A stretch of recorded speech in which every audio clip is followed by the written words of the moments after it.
Hello everyone, আসসালামু আলাইকুম। আমরা আজকে আসছি যে বান্দরবানে।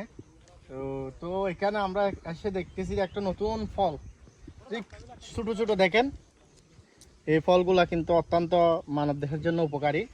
তো এগুলা গ্রামে গঞ্জে তেমন পাওয়া যায় না, এগুলো পাহাড়ে আসছি বিদেয় আজকে পাওয়া যাচ্ছে।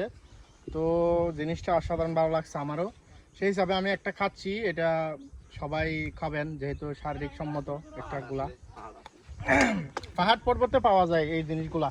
এখানে আবার বিশাল বিশাল গাছ রয়েছে এগুলার, মানে সব একদম যেন ক্ষেত করে রাখছে, মনে হচ্ছে এরকমই। কিন্তু এটা তো আল্লাহর সৃষ্টি, আল্লাহর প্রদত্ত একটা গাছ, যে মহান আল্লাহ তাআলা এইভাবে গুছাই দিয়েছে। তো গুলাগুলো আমরা খেতে অনেক ভালো লাগতেছে, সুস্বাদু লাগতেছে।